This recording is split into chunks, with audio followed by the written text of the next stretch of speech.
Para que una entidad financiera pueda tomar tu propiedad como garantía, ¿en qué estado debería estar? Bueno, formalmente se llama saneado. Saneamiento que esté inscrito a tu nombre, el saneamiento a nivel de perímetros, ¿no? Si es que efectivamente los linderos están con su metraje ahí adecuado. Las otras revisiones que hay que hacerlas son en la propia municipalidad, que normalmente son una declaración jurada para poder identificar si es que efectivamente está o no está conforme al registro. Entiendo de que hay una diferencia del número de años en el que tú tienes que demostrar que has estado ahí continua y pacíficamente, creo que es el término, dependiendo de si el predio es urbano o rural. Y ahí también hay que tener un mayor cuidado todavía. Nosotros tenemos todo un sistema que es registral, pero que se puede trasladar también a nivel documental, pero el documento es de 1 a 1, o sea, tiene que trasladarlo firmando, suscribiendo y legalizando en el mejor escenario la firma, ¿no?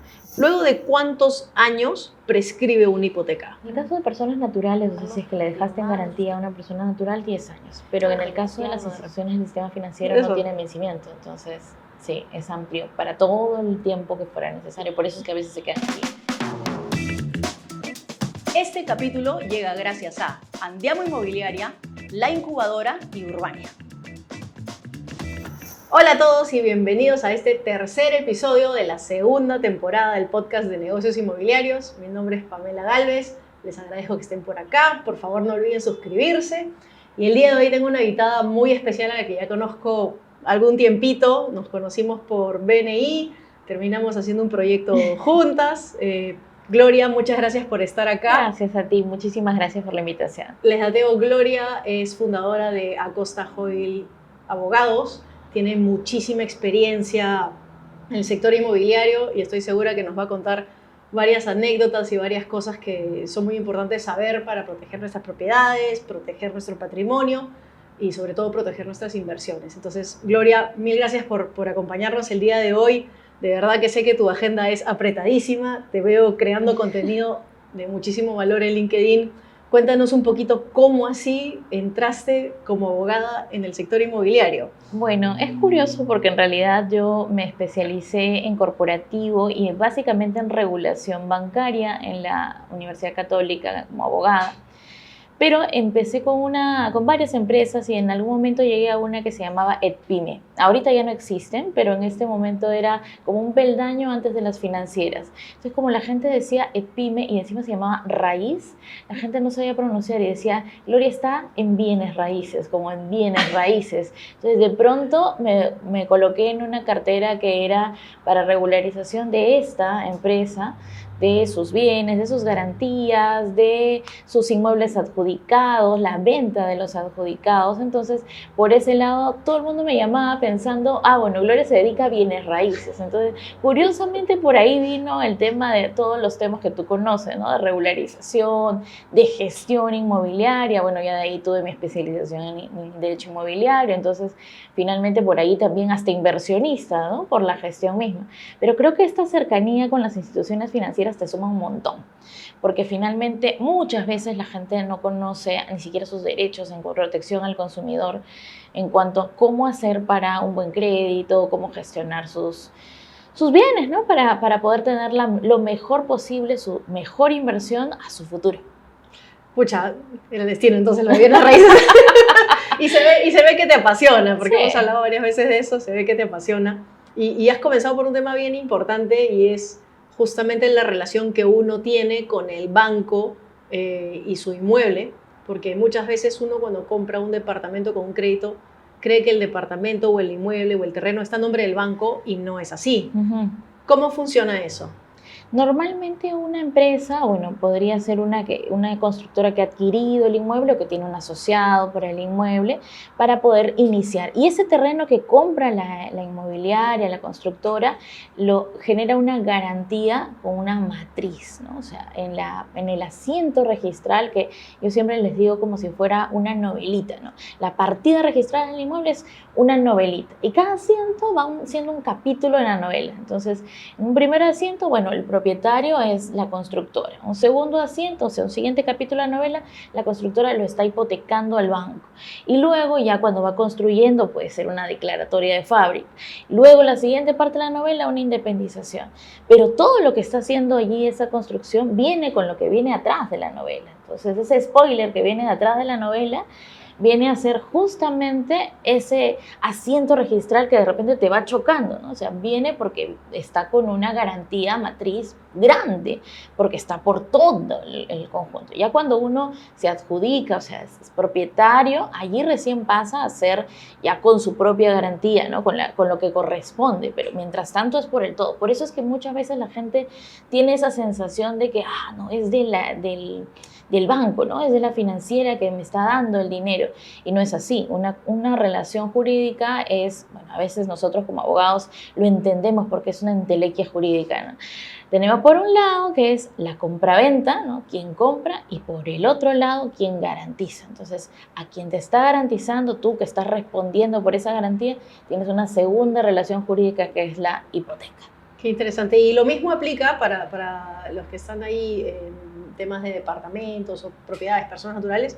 Lo mismo es para una persona natural que es para una empresa, ¿no? Exacto. O sea, la empresa es dueña y deja una garantía a un banco, una financiera, y también las personas son dueñas y les dejan de pronto una garantía a un banco o una financiera. Exactamente.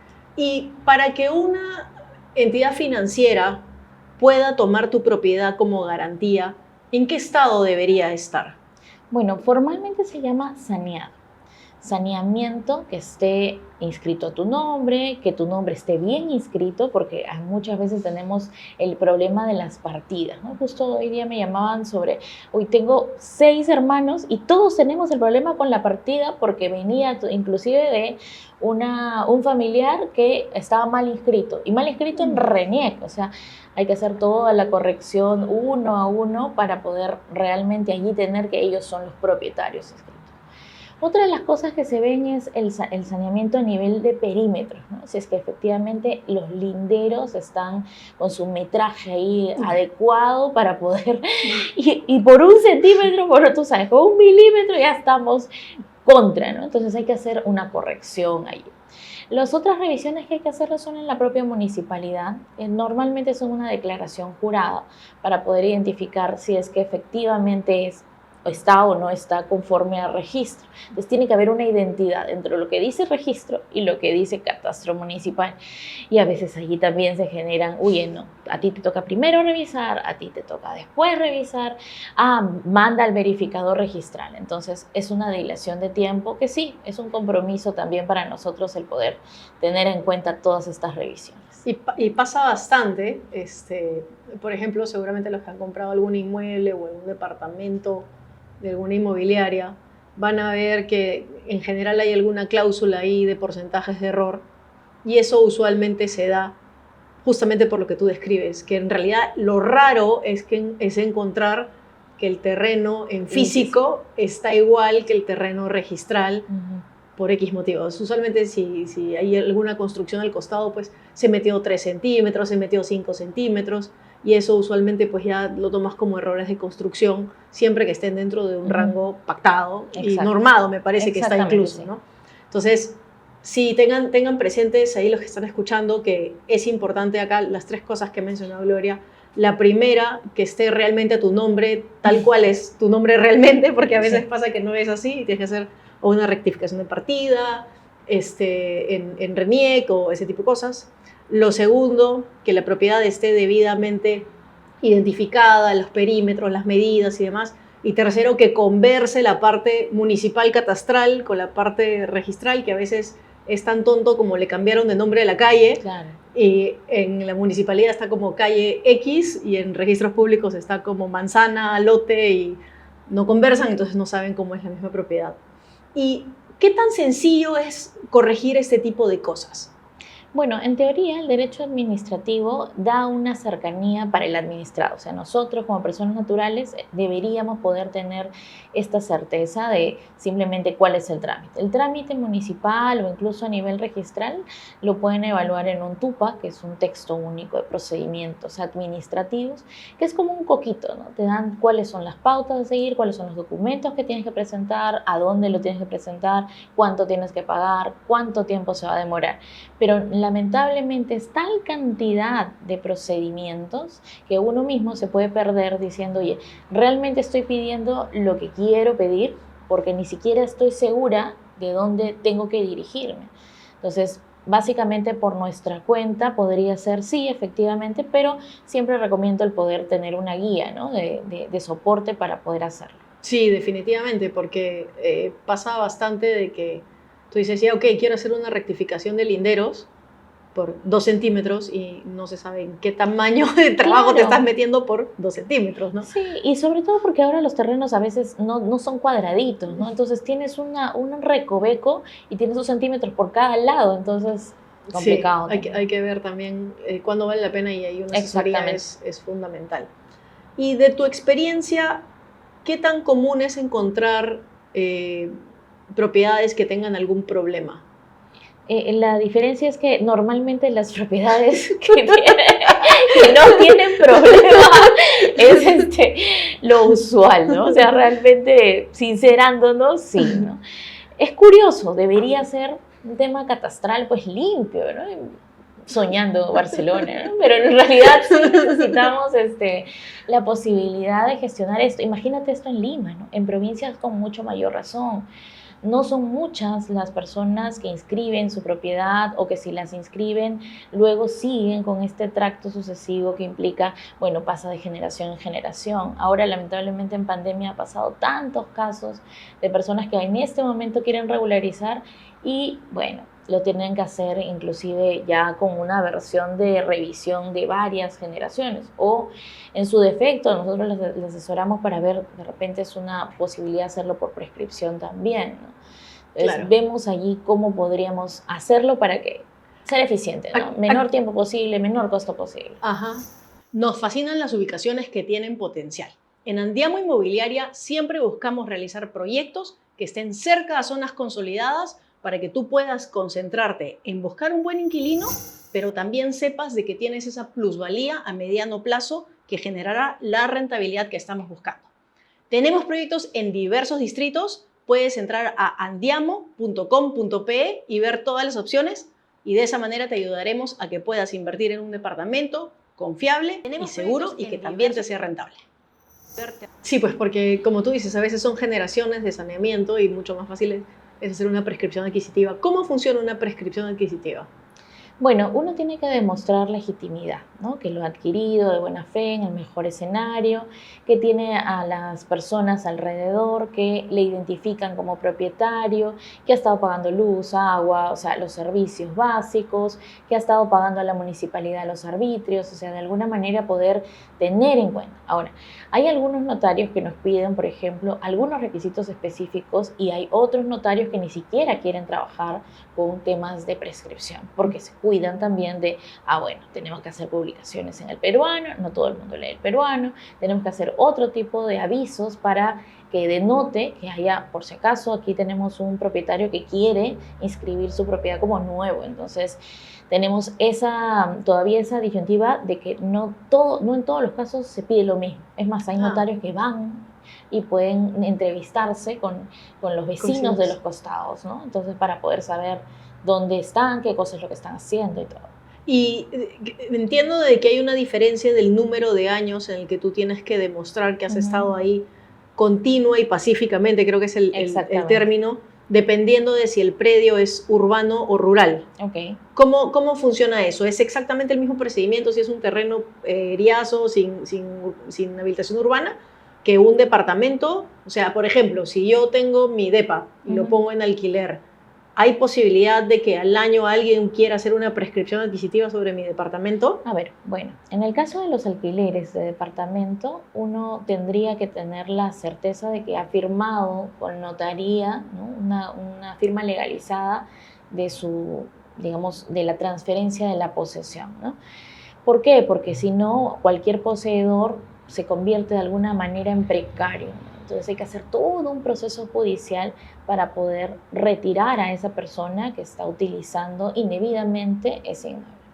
Pero me preguntabas más bien por el tema de rurales, y ahí también hay que tener un mayor cuidado todavía, porque mencionaste el tema de eriazo, y los eriazos a veces son del Estado. Entonces, no necesariamente esto que nos lotizan o que nos lo transfieren de generación en generación vía testimonios. Hay personas que todavía piensan que trasladar físicamente una escritura pública es como si se estaría trasladando la propiedad, y no es así, ¿no? Nosotros tenemos todo un sistema que es registral, pero que se puede trasladar también a nivel documental, pero el documento es de uno a uno, o sea, tiene que trasladarlo firmando, suscribiendo y legalizando en el mejor escenario la firma, ¿no?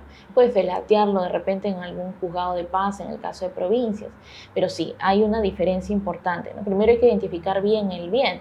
De repente nos están trasladando físicamente, o sea, en el documento del testimonio nos dicen, es ese terreno que está en la esquina de...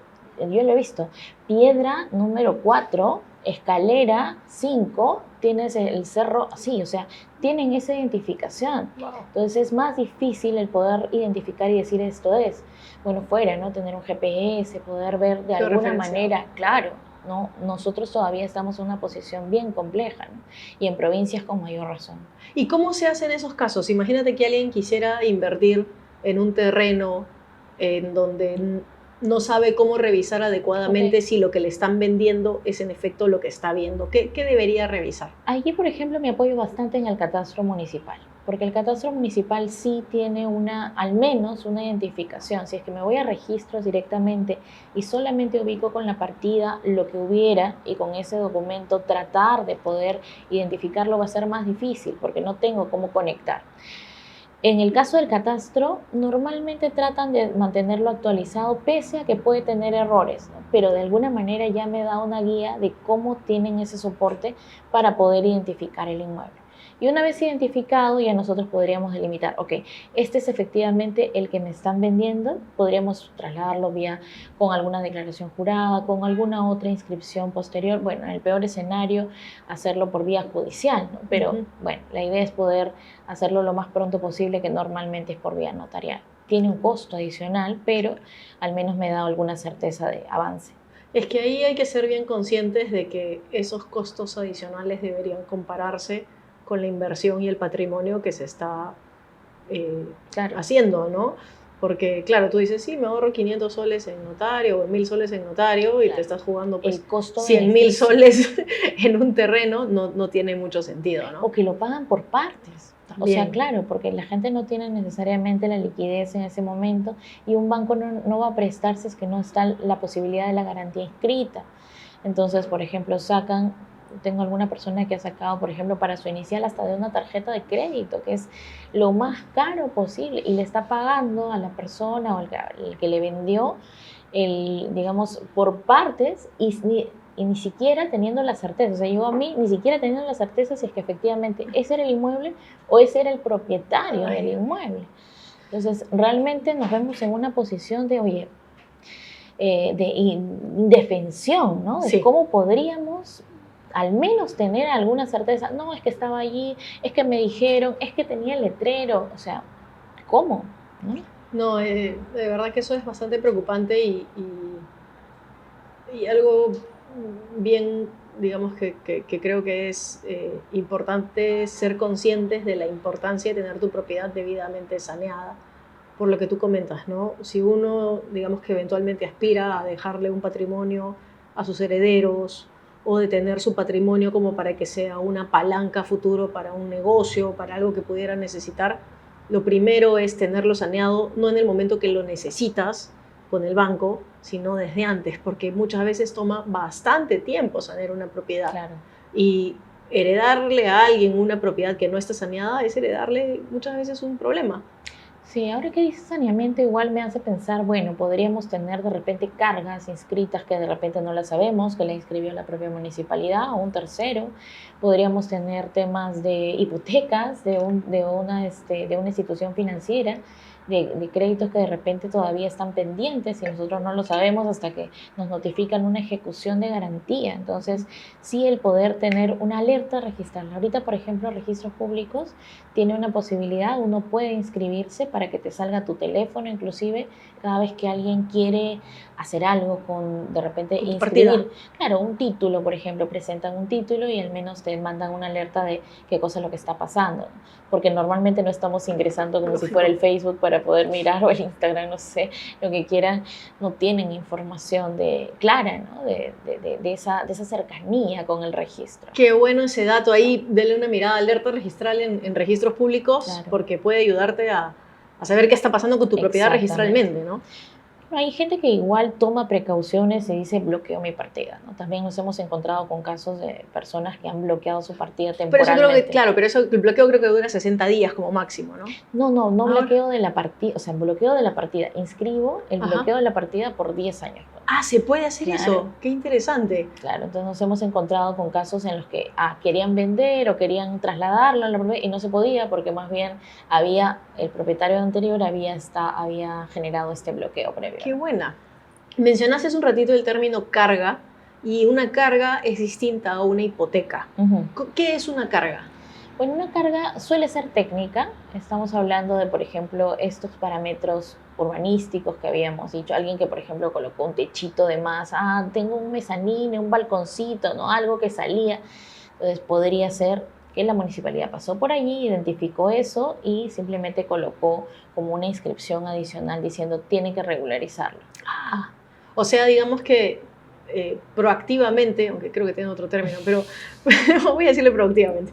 Proactivamente la municipalidad ve algo indebido Ujú. y dice, ok, para el momento en que esa persona quiera beneficiarse o hacer algún cambio en su propiedad, va a tener que pasar por mí para regularizar Sí, eso. y hay otras municipalidades que tienen alertas.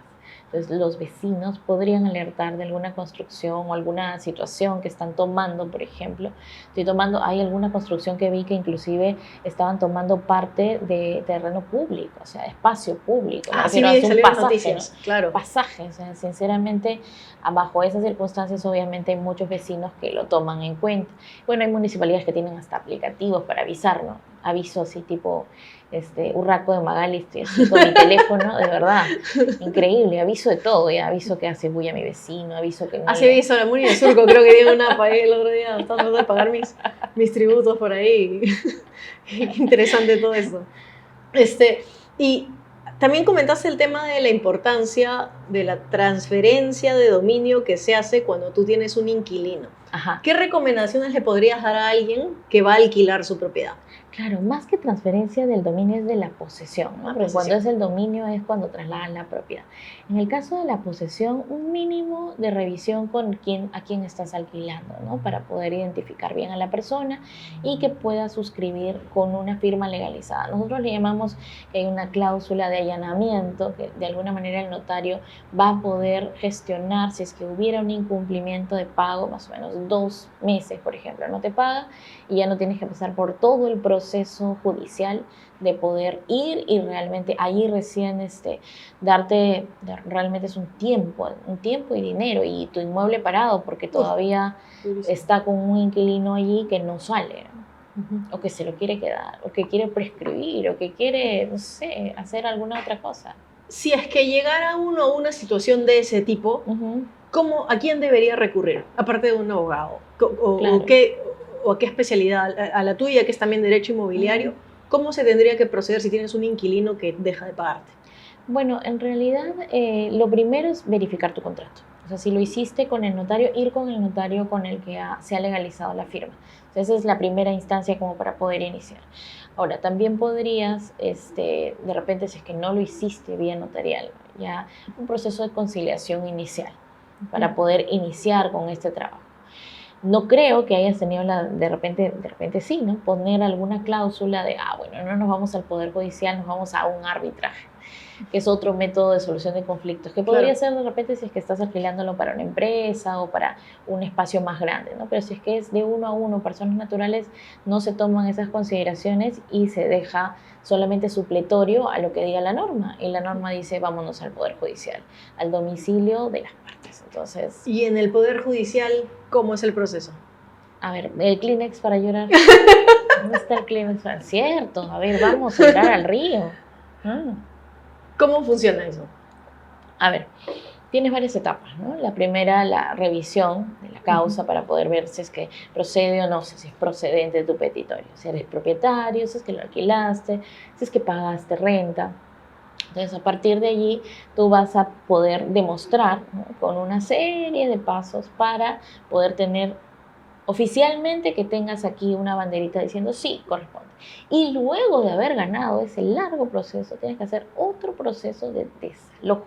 Entonces, no es que sea automático, ¿no? O sea, tenemos un primer proceso que inclusive, dependiendo del tipo de contrato o la cláusula que tengas, podría ser un proceso de conocimiento que es largo.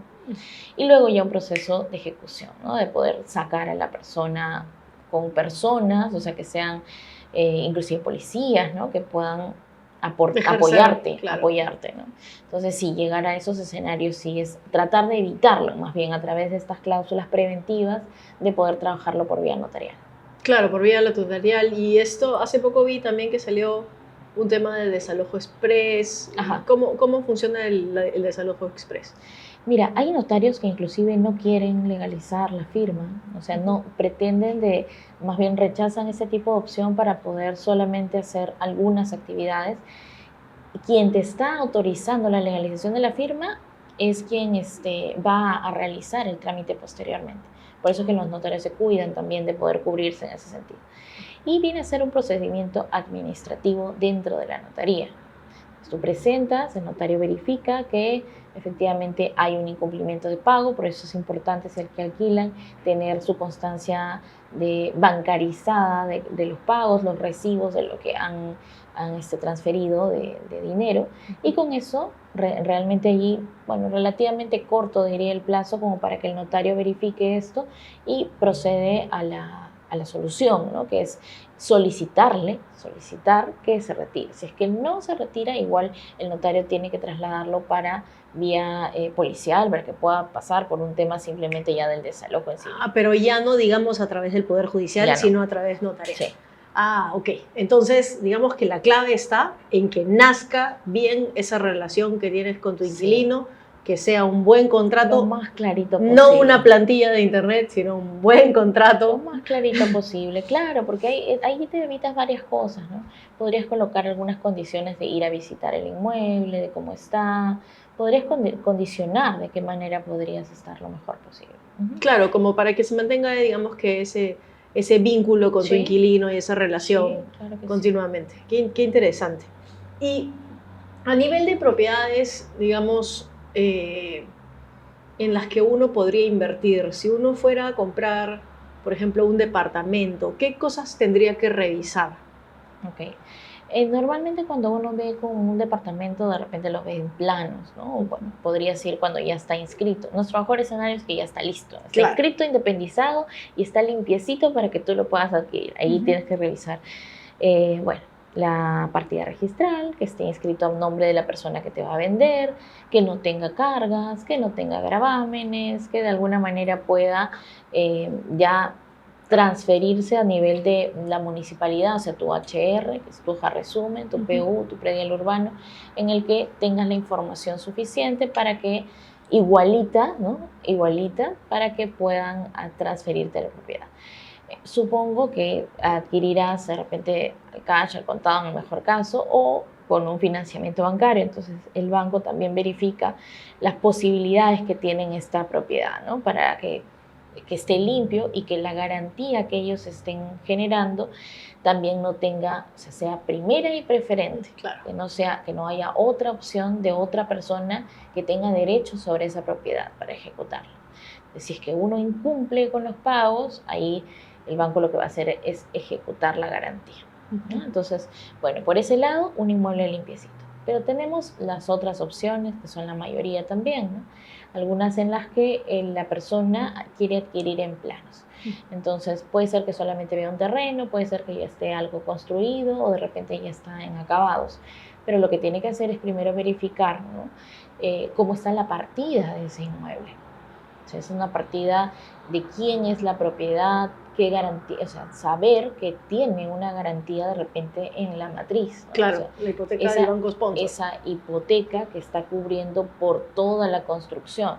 Porque hay muchas personas más bien que luego dicen, a mí literal me estafaron porque yo no sabía que esto era del banco y hay esa percepción de que es de propiedad del banco, ¿no? Y que yo no sabía porque yo ya terminé de pagar. Hay gente que pagó al contado y les dijeron sí, lo vamos a independizar, terminamos de construir, independizamos, se generará una nueva partida y esa nueva partida ya pasará a su nombre limpio porque usted ya terminó de pagar. Y se dan con la sorpresa que una vez que no avanza la obra o que ya les entregaron de repente, esta constructora no pagó al banco. Entonces el banco ejecuta sobre todos porque no ha liberado todavía la hipoteca matriz. Y la hipoteca matriz, como te dije al inicio, es un spoiler, ¿no? Se corre de la información que tiene del capítulo anterior a todos los capítulos siguientes. O sea, no importa quién sea el propietario. Hay personas que piensan, no, yo lo traslado a mis hijos y ya con eso ellos no tienen nada que ver y empiezan de cero. Y no, es una novelita, ¿no? Estamos cargando con todo lo que eso significa. Si estás buscando comprar una propiedad, entonces no te puedes perder esta feria inmobiliaria. Del 17 al 19 de mayo puedes ir gratuitamente a Expo Urbania. Habrán más de 85 inmobiliarias y más de 20.000 inmuebles en oferta. No te pierdas esta feria que será en la explanada Holguín del Jockey Plaza. ¡Nos vemos! Sí, totalmente. Un poquito para los que están en ese proceso de comprar un inmueble, la inmobiliaria o el desarrollador inmobiliario lo que hace es, en general cuando es formal, toma un banco sponsor que financia la construcción del proyecto. ¿Y por qué financia la construcción del proyecto? Porque las personas que toman un crédito hipotecario y desembolsan su crédito, para que el banco pueda desembolsar el crédito necesita una garantía. Y como ese departamento no existe, está en planos, es lo que se llama un bien futuro, el banco lo que hace es retener esos fondos y en teoría ir reembolsándoselos al desarrollador inmobiliario a medida que va avanzando la obra. Entonces el desarrollador cumple la preventa, cumple el aporte, avanza un cachito y el banco le reembolsa, avanza otro cachito y el banco le reembolsa y de esa manera va administrando los fondos.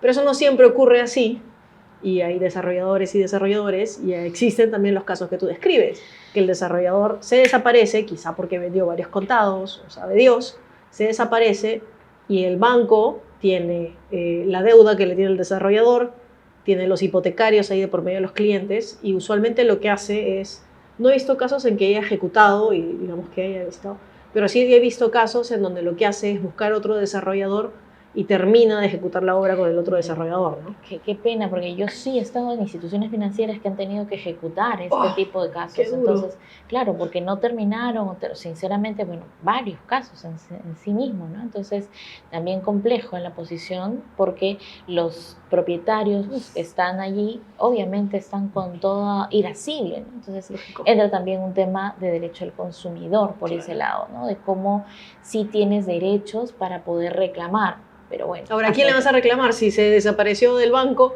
¿A quién le vas a reclamar ese daño? Claro, por eso es que la mayoría de gente dice voy por el lado penal porque ya me estafaron, claro, ¿no? Entonces, al final lo que necesitan ellos cubrirse con el bloque al menos de dinero que hayan invertido, ¿no? Entonces, sí, importante lo que tú dices también es revisar del desarrollador, ¿no? La experiencia que tiene, todas las garantías que te pueda dar, no solamente en cantidad de años, sino en perfil profesional, en las otras obras que haya hecho, ¿no? Entonces, eso sí también te da. Hasta la trayectoria con el banco, no solamente, o sea, sí es a nivel jurídico genial, porque el banco revisa bastantes cosas, pero también las personas en sí, ¿no? Que están detrás, como tú comentas, ¿qué perfil tienen? Porque no digo que los desarrolladores nuevos vayan a ser malos, pero obviamente pues no es el mismo nivel de seguridad de un desarrollador que tenga pues un directorio que tiene tiempo, que haya hecho ya varios proyectos con los bancos, que tenga una trayectoria. el nivel de riesgo es distinto, ¿no? Ujú.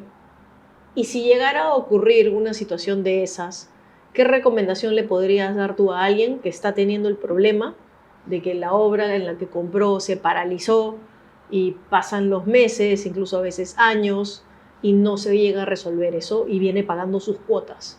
Claro, porque encima ya vienes con los intereses Horrible. encima. Esa Claro. situación es terrible. Sí, y pasa más de la cuenta ahorita. Por ejemplo, uno de los porcentajes más altos que tiene Indecopi para la gestión de atención de reclamos de usuario posterior a los temas bancarios, que es lo más alto, sí está la parte inmobiliaria, o sea, la parte de las constructoras que no cumplen, las inmobiliarias que te ofrecen algo y luego no están cumpliendo, o las características técnicas que originalmente te habían ofrecido, o sea, la transparencia de la información también.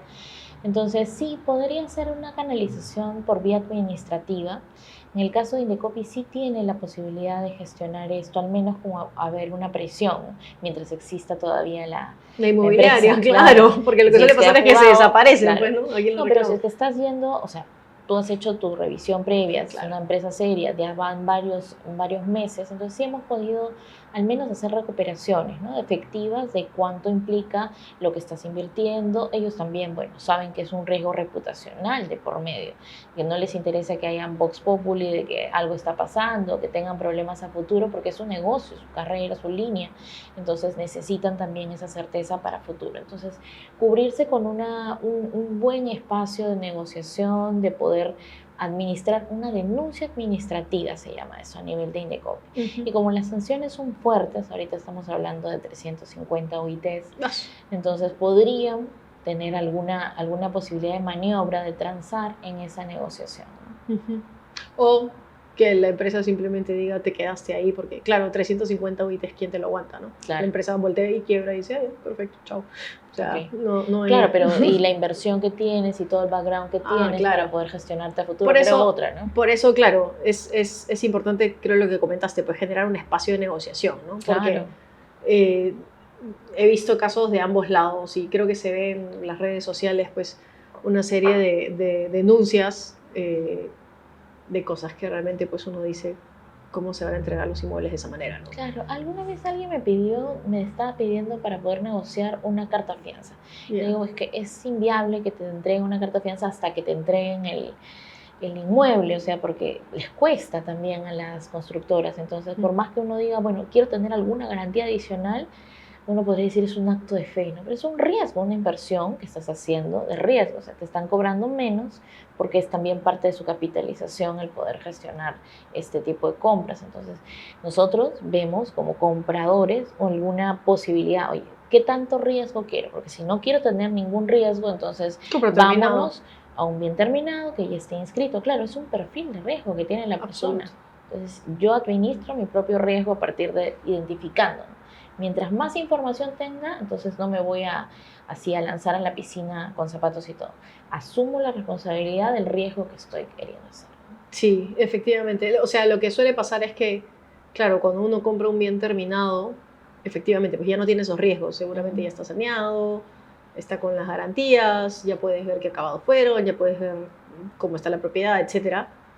Pero claro, el ahorro que te pudieron haber trasladado porque tú invertiste antes y porque tú justamente te corriste esos riesgos en conjunto con el desarrollador, ya no existen, ¿no? Exacto. Entonces, sí, efectivamente, pues es una suerte de compensación. Uno, si incluso te quieres ir un poquito más allá, si compras un bien de segunda, ya incluso te cuesta más, porque estás hablando del pago de una alcabala, que es que el inmueble de bajada de bandera te cuesta 3% más, Claro. ¿no? Entonces, ahí te corres en teoría, y yo digo en teoría, menos riesgos, porque existe el bien, pero a veces vienen con algún tema en la partida, o a veces ya tienes que ser consciente de que no hay una garantía por medio entre una transferencia de segundo uso y otra. O sea, el propietario anterior no te va a dar ninguna garantía. Y el mantenimiento que hay que hacer. Exacto, Ay, ¿no? Dios, porque ya viene, por ejemplo, inmuebles que son de 50 años, tienes que cambiar tuberías, tienes que cambiar la inversión, que eso significa es bien alta también, ¿no? Sí, o sea, es un reto, ¿no? Porque, claro, en cada uno de esos escenarios tienes un riesgo, ¿no? Inmueble antiguo, mantenimientos y documentos, ¿no? Inmueble relativamente nuevo, el tema de ver que esté todo saneado. Inmueble nuevo, de pronto es el ticket. Inmueble en planos, el riesgo de que lo ejecuten bien, ¿no? Entonces, importante que en cada una de esas etapas o dependiendo del bien que tú elijas, seas consciente de cuáles son los riesgos que te estás corriendo para que tú los administres, ¿no? Y también decidas cuáles estás dispuesto a correrte y cuáles no. Exacto. Y en general el tipo de casos que sueles ver en el tema de saneamiento de propiedades, ¿qué son las cosas más recurrentes que suelen estar mal? A ver, aparte de las partidas, sí, es complicado. Hemos encontrado partidas que ni siquiera, o sea, ya tienes que dice F, por ejemplo, y eran masculinos, o sea, a ese nivel de horror de partidas. Tienes partidas de linderos, temas de linderos, tienes algunos levantamientos de hipoteca que nunca se hicieron, porque en el caso de las empresas del sistema financiero, normalmente toman garantías que son sábana. Entonces, son sábana literal porque te cubren por todo. Claro. Entonces, no les interesa a la institución del sistema financiero levantar esa garantía. Totalmente. Si es que en algún momento tienen otro... Un poquito para que sepan los que nos están escuchando que es una cláusula sábana, pasa muchas veces que tú haces una operación crediticia de cualquier tipo y tú pones como garantía una propiedad, ¿no? Y luego, como esa garantía es mucho más grande que esa operación que hiciste, la terminan usando para otra operación, para otra operación, para otra operación, pero el banco va midiendo las operaciones que te hacen sobre esta garantía. Tú puedes haber terminado esta, terminado la otra, ya no debes nada y te olvidaste de levantar la hipoteca sábana, por así decirlo, que viene a ser una suerte de matriz, entre comillas, ¿no? Con la que solventas, ¿no? Y lo que pasa es que queda ahí permanente y años después, ¿cómo la levantas? ¿Cómo le demuestras al banco que habías pagado todo? Tienes que retroceder ahí bastante tiempo, porque ¿no? hay personas que ni siquiera tienen una constancia de no adeudo. Exacto. No tienen esa constancia de no adeudo y el banco dice, bueno, no sé, vamos a revisar, porque no siempre son instituciones bancarias. Exacto. Podrían ser instituciones que ya, ahorita, por ejemplo, ¿no? El mes pasado la superintendencia se fue con 21 instituciones del sistema financiero. Entonces, estamos hablando de, claro, cada una de esas instituciones tenía también algunas personas, clientes, de todo atrás, ¿no? Sí, yo he visto varios casos a la hora que evaluamos algún terreno o algo, nos pasa en la copia literal, por ahí lo raro es que no tengan ninguna yaya, en lo general tienen alguna cosita por ahí, aunque si están con un buen agente inmobiliario, el agente inmobiliario desde el inicio les dice que lo resuelvan porque, claro, sabe que la propiedad vale más cuando no tiene nada, ¿no? Y creo que la que estuvimos revisando contigo fue una de Cofopri, que logré hacer en Playa Arica. Exactamente. Claro, sí. Entonces eso fue también un gol, porque trabajar con el Estado es también todo un saneamiento de forma diferente, ¿no? Es más, creo que todo el mundo se sorprendió que se haya logrado, pero siempre es retador el tipo de casos que llegan, así que bienvenidos. Sí, siempre llega alguno que otro caso así. Yo la verdad es que mi hermano es el que es el abogado frustrado y yo solamente sé términos generales, pero sí, es un mundo apasionante y es que muy estresante, la verdad. Es que pidió el antecedente registral y le traje, bueno, aquí tienes esto, no, esto nomás, acá tienes 3 cajas adicionales. Y claro, están todos escritos a mano, pues, ¿no? De la época, en donde no estaba nada, pues, digitalizado, ¿no? Los archivos son a mano. Pero regresando un poco se me fue ya que estaba hablando, pero regresando al tema de las hipotecas sábana y matriz, lo que sí pasa frecuentemente es que tú tienes alguna hipoteca que tiene varios años. ¿Luego de cuántos años prescribe una hipoteca? Bueno, en el caso de personas naturales, o sea, si es que le dejaste en garantía a una persona natural, 10 años. Pero en el caso de las instituciones del sistema financiero no tienen vencimiento, entonces... Sí, es amplio para todo el tiempo que fuera necesario. Por eso es que a veces se quedan allí. Y es terrible, pues, porque justamente pasa lo que tú describes. Yo me acuerdo que una vez vi una partida que tenía una hipoteca matriz del Banco Nuevo Mundo, puede ser. Sí, claro. Y claro, el Banco Nuevo Mundo entró en liquidación y luego tienes que ir a ver, sabe Dios dónde, para que levanten eso. Al final no terminé comprando ese terreno. Porque no había cómo sanear, o sea, bueno, seguro sí había cómo sanearlo si tenías un súper buen abogado, pero ese momento dije, next, ¿cuándo va a tomar esto? No hay forma. Sí. Y claro, como desarrollador, el momento que tú bancarizas un proyecto, la partida tiene que estar limpiecita. Entonces tú, de ahí sí tienes alguna seguridad. Si tú tomas un proyecto que tiene un banco sponsor, el banco ya le expulgó toda esa partida. Claro. ¿No? Ya al menos ese es un problema menos que tienes dentro de todo lo que tienes que revisar. Ese está, básico, creo que, resuelto, ¿no? Y para el tema de casos de predios rústicos que se quieren sanear. ¿Qué es lo que usualmente pasa en los predios rústicos? Hace un rato comentaste, por ejemplo, de que hay un terreno de Riazo que le pertenecería al Estado y que simplemente viene alguien, lo tracetiza y lo vende a un precio súper barato. Lo lotiza, claro. ¿Cómo identificar ese tipo de ventas no tan cristianas? Okay. Sí, en realidad hay algunos espacios, ¿no?, de revisión. Primero, como les decía, primero podría ser a nivel del catastro municipal para poder identificar la revisión. Lo que pasa es que hay muchas personas que se fían, sobre todo en provincia, del político de turno, ¿no? Y dicen, bueno, lo que pasa es que luego va a venir Cofopri, va a venir alguien que me va a dar la propiedad cuando yo ya puse mi bandera aquí. Entonces, inclusive, bueno, vienen toda una serie de tráfico de terrenos, pues esa lógica, ¿no?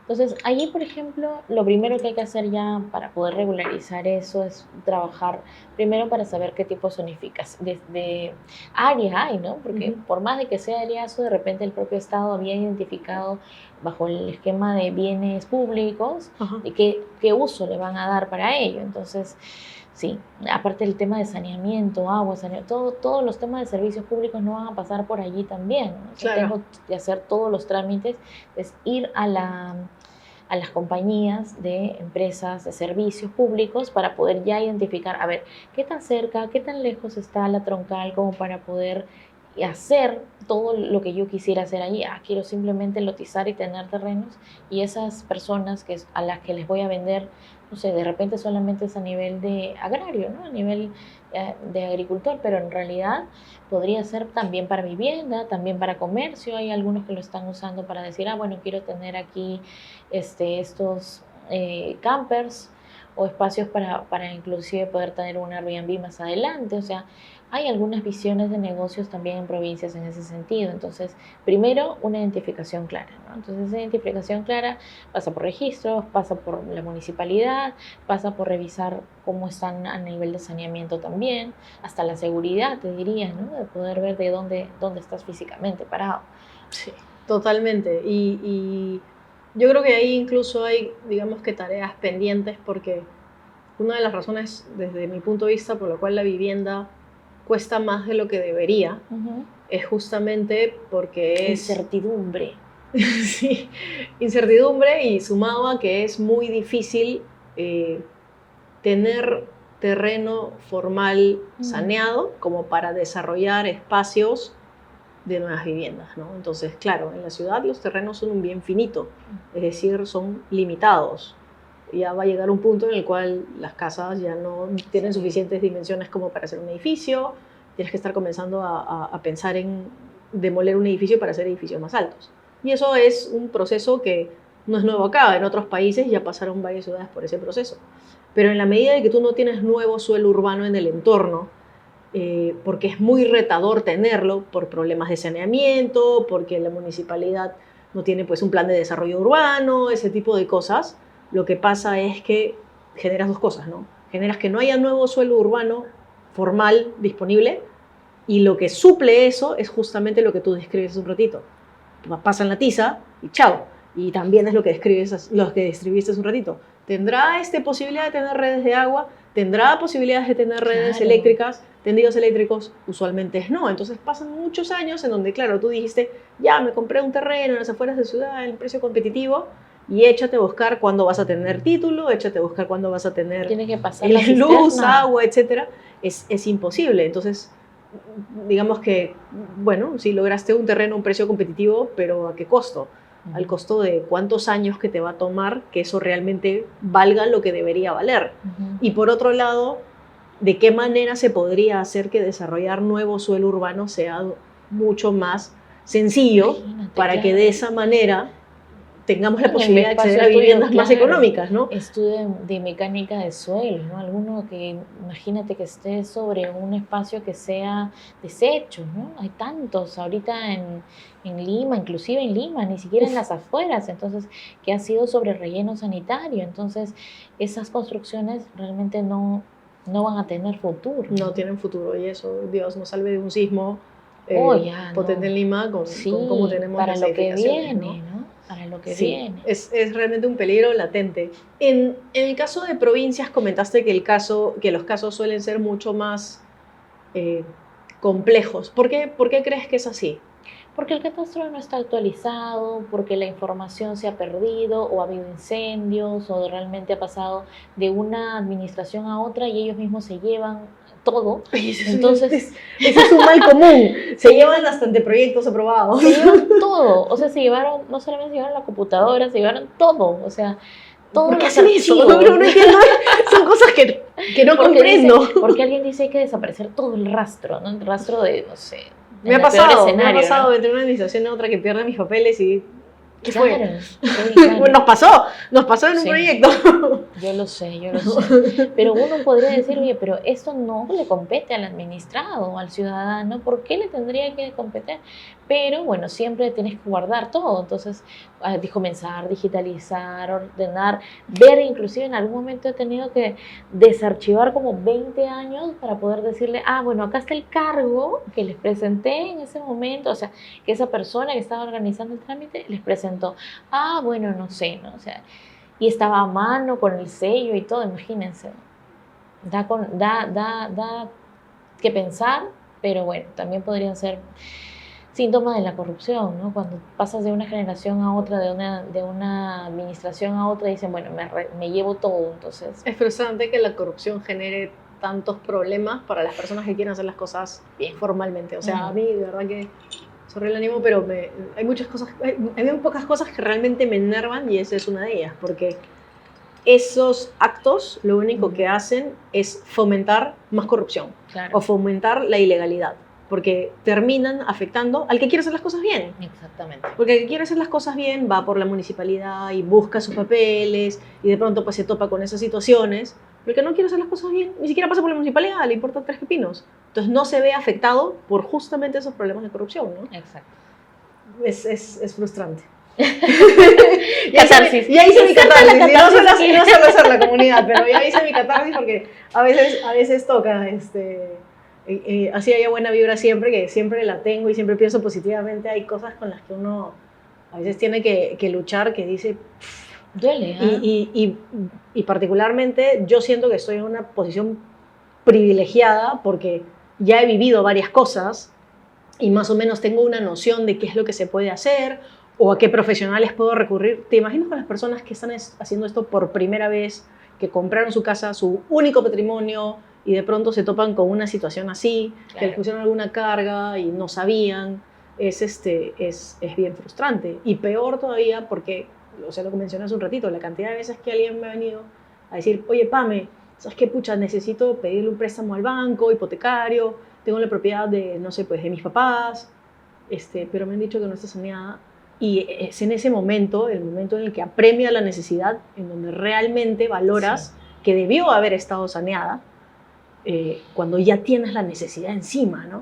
Entonces, yo sí, sorry que se los repita, pero por favor, si tienen propiedades, tenganlas saneadas. Una checadita, una verificación. Es súper fácil, o sea, ¿cuánto te puede costar revisar que una propiedad está saneada? Pedir en registros públicos la partida, que será 50, 100 soles. Claro, un clic. Y que un abogado te oriente rápidamente en decirte, sí, mira, oye, ¿sabes qué? Tiene esta cosita, lo resolvemos así, tiene esta cosita, o quizá no tiene nada. Pero ya por lo menos en el momento que tú... Una certeza. Claro, en el momento que tú terminas necesitando el activo que te ayude, ya sabes que está bien, ¿no?